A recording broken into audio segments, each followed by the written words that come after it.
Yes भाई Prince विकास, आप सभी कैसे हैं? आई होप बहुत मस्त होंगे, कूल होंगे। और यहाँ तक कि 68वीं बीपीएससी प्रीलिम्स एग्जाम देने के बाद बहुत सारे बच्चे ऐसे होंगे जो घर आ गए होंगे, और यहाँ तक कि या फिर जहाँ से भी तैयारी कर रहे होंगे तो उनके दिमाग में एक ही चीज़ चल रही होगी, क्या मेरा कट ऑफ जो बनने वाला है क्या उसमें मैं आ पाऊंगा या उस रेस से मैं बाहर हो जाऊंगा। देखिए, ये कैसे तय कर सकते हैं बच्चे जो हम उस रेस में हैं या फिर बाहर हैं। देखिए, सबसे पहले तो मैं आपको कुछ चीज़ें बताऊंगा इंपॉर्टेंट।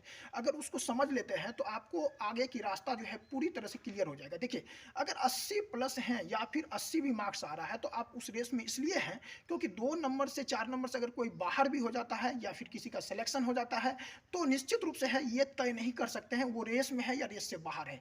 देखिए, इन चीज़ों को समझिए। जो रिजल्ट आने के बाद क्या आपके पास जो भी समय दिया जाएगा मेंस के लिए, क्या कम समय में 1.5 महीने या सवा महीने मेंस कर लेंगे, या फिर इन बिंदुओं को ध्यान में रख के क्या प्रीलिम्स की जो अब पैटर्न जो बदला गया है, क्या इस पैटर्न के अनुसार अगर यदि आप अगर ये समय को अगर बर्बाद कर दिए और कॉन्सेप्ट बेस्ड जिस तरह से क्वेश्चन पूछा गया, फैक्चुअल भी क्वेश्चन डाला था, कॉन्सेप्ट भी डाला गया बीपीएससी में, तो क्या आप लास्ट जो समय ये बर्बाद करने के बाद क्या ये चीज़ें आप बाद में कर सकेंगे? नहीं कर पाएंगे। इसलिए आपको अभी क्या करना चाहिए, तो फुल्ली मेंस की तैयारी करना चाहिए।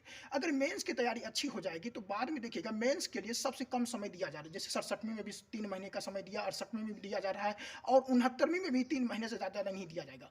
तो कि इन चीज़ों को ध्यान में रखते हुए आप सभी को क्या करना चाहिए अभी, तो अब जो है पूरी तरह से पैटर्न बदलना पड़ेगा तैयारी का। आप सोचेंगे जो हम रट के किसी तरह 1 महीना में पीटी निकाल लेंगे तो वो बहुत चुनौती हो जाएगा।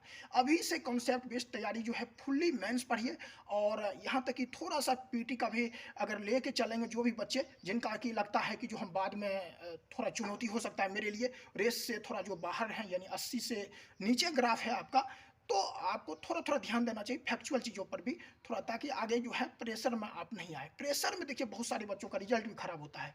देखिए, अभी ज़्यादा लंबा वीडियो नहीं बनाएंगे। हाँ, ऐसे कि निबंध की तैयारी जो आपको यूपीएससी पैटर्न पर करना पड़ेगा। चेयरमैन सर जैसा इंटरव्यू में बता चुके हैं। अगर यदि आप मतलब करेंट से जोड़ के जीएस की तरह लिखेंगे तो आपको कम नंबर दिया जाएगा। अगर यदि कहने का मतलब उनका इशारा है यूपीएससी पैटर्न पर अगर आप लिखते हैं तो आपको ज़्यादा ऐसे में नंबर दिया जाएगा। इन चीज़ों को ध्यान में रख के आप तैयारी कीजिए, निश्चित रूप से आप सफल होंगे।